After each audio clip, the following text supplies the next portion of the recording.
Eleuakaja, Walatomirioniosileboracaja. Eleuakaja, Walatomirioniosileboracaja.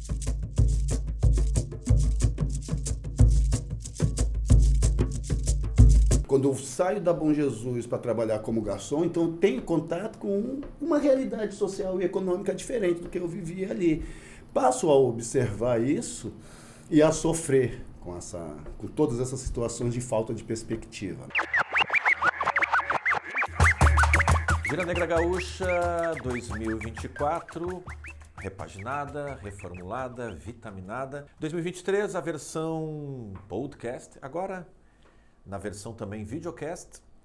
Ou gira, deixa gira girar. Eu sou o Richard Serraria, aqui comigo André de Jesus. E hoje a gente vai conversar com o Alex Pantera, uma liderança comunitária, um ativista, um educador popular, um cara que trabalha em diferentes dimensões da inclusão social, a inclusão cultural, e que a gente vai falar também um pouquinho sobre a dimensão política, o letramento racial, o trabalho da Geladeiroteca, essa comunidade fantástica e com uma riqueza cultural imensa, ali, né, na Bom Jesus e arredores, Vila Pinto, todo aquele complexo do coração da cidade de Porto Alegre, né? Dá para dizer que ali sim é o centro pulsante, se a gente pensar geograficamente, ali é o centro, mais do que a questão, digamos assim, dessa localização de bairros, o centro pulsante, sem dúvida alguma, que é ali a caminho da Zona Norte, a caminho da Leste, já pertinho do Arroio Dilúvio, né? Do Arroio Dilúvio para cá é tudo Zona Sul,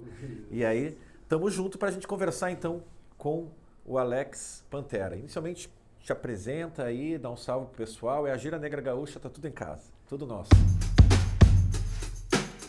Salve, salve povo, salve a Gira Negra Gaúcha. É isso aí, Alex Pantera vindo aqui também, né, fazer essa conexão, né, leste-sul, né, como o Richard mesmo falou, a Bom Jesus está ali, né, naquele miolo, naquele centro. Então, ela não só irradia, como ela também recebe, né, muitas dessas energias, muitas dessas práticas culturais externas, né. Então, para mim é uma grande satisfação, né, poder estar aqui e contribuir, né, com as nossas falas e com as nossas práticas, né, para esse trabalho tão maravilhoso e bonito que vocês já desenvolvem aqui, né? Alex Pantera, né, aqui, de braço, coração e mente aberta para um grande axé. Alex, fala pra gente como é que é pra ti, articulador social, sujeito periférico, homem negro, estar ali, né, numa área de vulnerabilidade social e ao mesmo tempo ressignificar a história brasileira através do teu trabalho, através do trabalho todo que tu tá envolvido. Eu não tinha ferramenta nenhuma, só a vontade, né? Pensava que eram os meninos do hip hop, me aproximei, gosto muito da contundência que eles têm nas letras, da consciência que eles têm, e eu pensava que vou arrumar palco para esses meninos. Não, ao contrário, esses meninos me trouxeram muito subsídio. Nessa caminhada, eu encontro o teatro numa oficina de teatro da Terreira da Tribo, chamado Teatro como Instrumento de Discussão Social. Isto vem a fortalecer esses meus questionamentos sociais, né? Porque até então, eu posso te dizer, eu era um cara que eu pensava que todo mundo que vestia gravata, que chegava lá e dizia para nós, olha, em eu eleito, e as coisas nunca aconteciam. Quando eu vou para o teatro como instrumento de discussão social, eu começo a perceber, a partir das nossas práticas, o porquê que isso não acontecia. Essa linha de entendimento político e social que o teatro me traz, também me faz perceber que eu não precisava de uma grande estrutura, né, para começar um trabalho que a mim me satisfazesse e que talvez, né, trouxesse para aqueles meninos ali outras perspectivas. Logo em seguida, que estou nesse projeto de teatro, eu sou convidado para fazer um estágio mais aprofundado, que era a preparação do espetáculo Amargo Santo da Purificação, né, que fala da vida, né, morte e paixão de Carlos Marighella. E mais uma vez me vem homeopaticamente a história do Brasil, a história da resistência, que tem muito a ver com as nossas histórias dentro das favelas, né?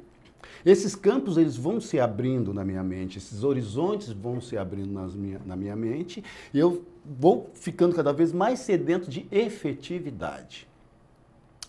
Um período em que, com Amargo Santo, foi um período em que nós circulamos muito, e isto, para mim, me serviu, eu vivia dizendo, né, eu faço a minha pesquisa antropológica pessoal, isso para mim foi muito importante e interessante nesse processo de reconhecimento étnico, racial, do meu, porque a minha avó, a minha família veio do norte, do nordeste, a minha avó veio de Alagoas. Então a minha avó, ela me contou muitas histórias de engenho, ela me contou muita história dos cativos, só que eu era muito jovem para entender. Quando eu circulo com o Oinós no Nordeste, eu tenho contato com aqueles folguedos populares que vovó falava. Bumba meu boi, chegança, reizado, caboclinho, marujada, coisas que aqui a gente não encontra no Sul. Eu não tenho essas referências aqui do Sul.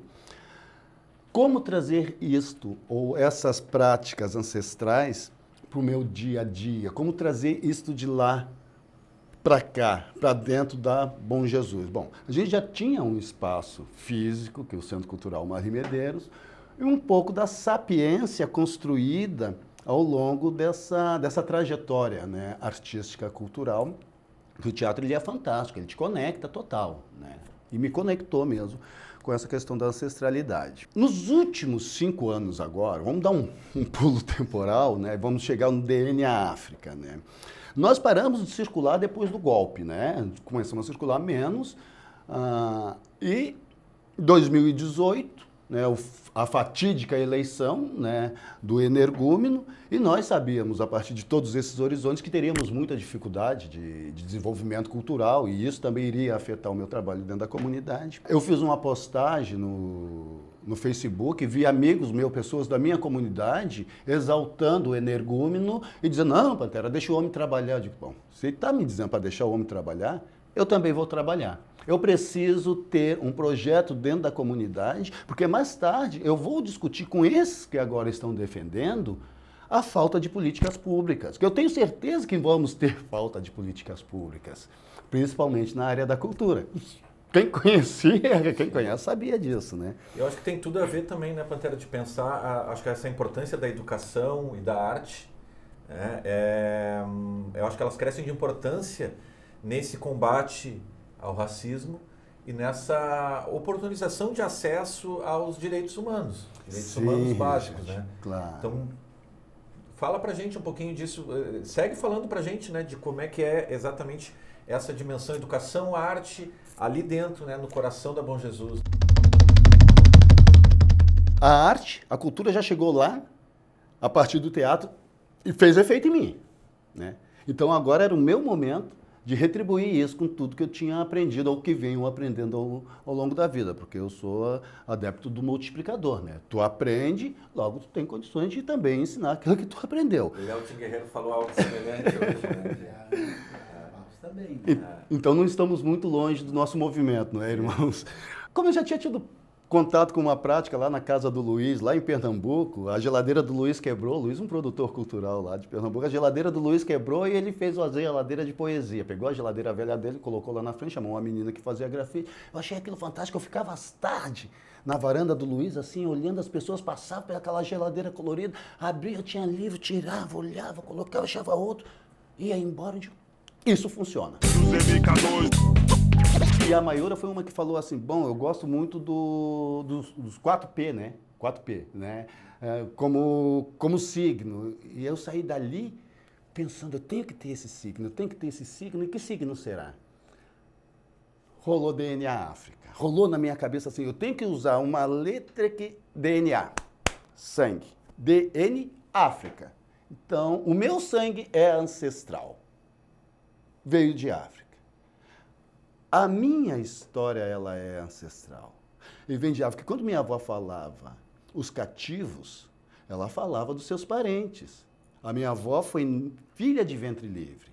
Então ela trazia isso muito para mim. DNA África. Essa é a identidade desse coletivo. Chamei essas pessoas e nós resolvemos sim que juntos iríamos nos fortalecer. Do DNA África ao Sankofa, foi eu reconhecer essa ancestralidade e usar essa frase. Sankofa, o símbolo da sabedoria, significa aprender com o passado para construir um futuro melhor. Estava ali a lógica da minha existência, está aí. Tanto que Sankofa é a dingra que eu uso como logo, né? Eu me sinto muito à vontade de usar essa dingra como logo, porque eu tenho essa trajetória, eu tenho essa ancestralidade, eu sou um negro. Se Sankofa conecta a minha ancestralidade para me refletir sobre o meu presente, para preparar o futuro, então eu tenho que ter pares, né? Comunitária, né? Exato, é muito comunitário. Eu tenho que ter pares dentro da minha comunidade que entendam o que nós queremos construir e preciso ter forças fora da comunidade desse povo que já vem nessa luta, que também vamos dizer, me alimenta, entende? Me traz forças para crendo que não estamos sozinhos. Eu queria que tu também, junto a essa narrativa, tu nos falasse, porque tu também faz uma das coisas interessantes nesse processo, que é o espaço Mestra Cirlei. Eu queria que tu falasse isso, porque tu pega um símbolo do Supapo, do Carnaval Negro de Pelotas, uma contadora de história, uma referência para todos nós, uma mestra, a Mestra Cirlei, e tu também ressignifica aquela rua, que tem um nome lá na Bonja, e tu faz na realidade, esse teu momento agora é de, tu ressignificou territórios, comunidade, ruas, com a manifestação cultural dali, e ainda e faz essa homenagem que é maravilhosa. Que tem outros coletivos, como o Quilombo do Supapo, que tem uma biblioteca. E ela tem uma homenagem em Pelotas, no mercado público, uma rua é o nome da Mestra Cirlei no mercado público de Pelotas. Então tu tá conectado com a ancestralidade de todos os pontos. Quando eu conheci Mestra Cirlei Amaro, é minha avó, cara. Sabe? Aquele cabelinho de algodão, aquela paciência em te contar as histórias, sabe? Aquele afeto, aquele afago. Eu tive poucas oportunidades de me encontrar com a Mestra Cirlei Amaro, acho que foi umas 3 ou 4 vezes, né, ao longo da vida dela. Mas me toquei muito. Quando eu crio a Geladeiroteca, e aí nós vamos criar braços, né? O que é uma biblioteca, vamos dizer assim, precisa ter essas outras ações. Vem a pandemia, eu moro numa rua que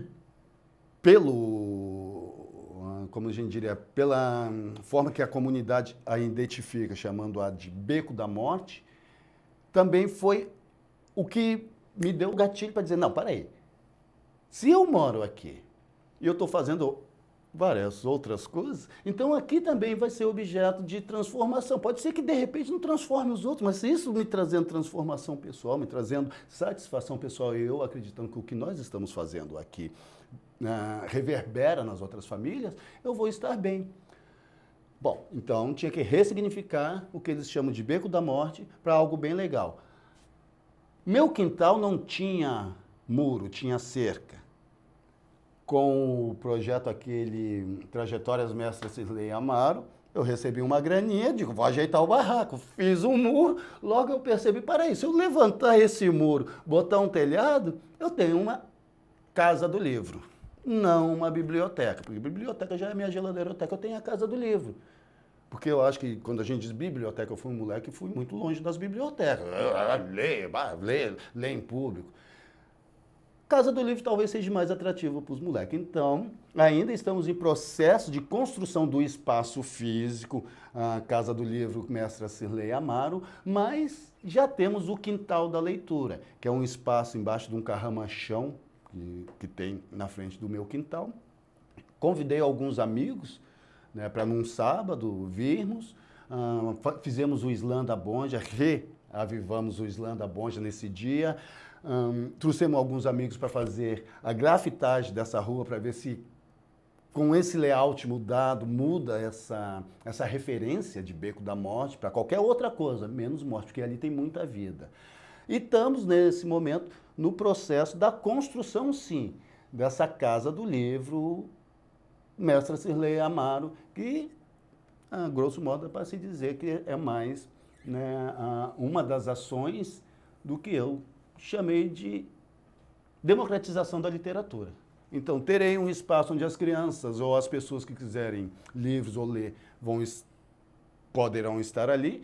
Tem essas 13 geladeirodotecas na comunidade, né, distribuída em pontos estratégicos, onde a gente, né, faz as doações dos livros.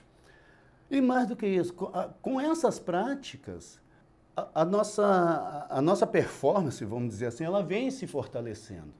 Quando politicamente nós vemos esses recortes étnicos em editais e a gente começa a acessar esses recursos, a gente começa também cada vez mais a trazer para dentro desse universo do fazer social a partir da literatura as condições. Eu acho muito importante, assim, Alex, tudo isso que está nos trazendo, a gente discute bastante, eu e o André também, não só como em reuniões de pauta, né? Eu acho que tu nos dá uma aula, né? E eu acho que a aula também a gente pode ressignificar a aula, né? Muitas vezes a biblioteca, a aula, né? As coisas ficam meio assim academicizadas, mas eu acho que aqui muito mais do que a aula, a aprendizagem, né? Acho que tu nos ensina também uma outra dimensão da ancestralidade. Geralmente quando a gente pensa em ancestralidade, a gente pensa naquelas pessoas que vieram antes da gente, os mais velhos, mas eu acho que a ancestralidade para o povo negro também, ela tem essa dimensão do comunitário. O comunitário também é a criança. Então, os seres que se ancestralizam e, ao mesmo tempo, a mestra Cirlei que está ali preocupada com a contação de história para as crianças, né? Eu acho que isso é uma dimensão interessante de a gente pensar, né? Porque a gente pensa no ancestral, a gente pensa no mais velho. Mas a cultura negra, eu acho que tem essa dimensão da passagem, né? Eu acho que os povos originários também nos ensinam isso também, né? O velho tem o seu valor, a sua sabedoria. Sim. Nós que chamamos esses velhos de griots, né? Mas também a gente pensar nessa renovação, né? Então a ancestralidade, o ancestral, ele também está ali numa criança que é encaminhada para um processo de letramento, qual seja esse letramento escolar, mas muito mais um letramento racial, um letramento político. Tu, como um homem de periferia, agora tu trouxe a discussão mais para a dimensão da política pública, daquilo que está acontecendo. O que tu tem a colaborar conosco, a dizer assim, olha, a política pública está chegando, tem o edital, tem a política de cotas, o que falta? Ensina para a gente isso também, porque a gente acho que precisa ouvir também, né, da tua sabedoria. De certa forma, talvez aqui eu vá falar uma coisa meio... Mas, de certa forma, o jovem negro na periferia, ele não se identifica como um homem negro descendente de escravizados. No Sul, me parece que as pessoas querem romper com isso, não falando, não construindo possibilidades. Não. Né? Quando a gente vai para o Norte, a gente vê... Norte, Nordeste, a gente comunga mais disso. Mas aqui a gente tem uma certa dificuldade, eu encontro essa dificuldade dessa abordagem, né? De trazer para esse jovem que às vezes professa religião e não espiritualidade, a nossa real história, a verdadeira história do povo ancestral dele. E se isto fazer com que esses meninos negros e afrodescendentes, meninos e meninas, homens e mulheres, olhem para trás como Sankofa e bebam na sua ancestralidade, tomando consciência da nossa real história, está no caminho. Gira Negra Gaúcha 2024, esse é um projeto contemplado na Lei Paulo Gustavo, na linha 5, outros formatos audiovisuais. O nosso papo hoje aqui, ou Gira, Deixa Gira Girar, foi com Alex Pantera, uma verdadeira aula, um ensinamento do mestre, né? O mestre é aquele que traduz em conhecimento acessível aquelas coisas que a gente muitas vezes tem uma certa dificuldade para explicar, muito mais do que o pensamento acadêmico, muito mais do que o pensamento pedagógico. Os mestres também são aqueles que interligam o Aie com o Orum, e esse cara também aí, né, um orixá aqui personalizado, né, trouxe aqui uma série de reflexões para a gente pensar aí e enriquecer a nossa gira negra gaúcha. Eu sou o Richard Serraria, sempre comigo. André de Jesus. E a gente segue para o próximo episódio. Siga com a gente, nosso canal no YouTube e também a nossa coluna no Brasil de Fato RS, a coluna escrita, e também sempre mencionando, a gente segue com a parceria 87.9 FM, a Ipanema Comunitária, Cultura, Cidadania e Imaginação. Nunca esquecendo, né? Imaginação. A ação está ali dentro e estamos aqui em ação. Abraço grande, tamo junto e vamos arriba. Tá certo.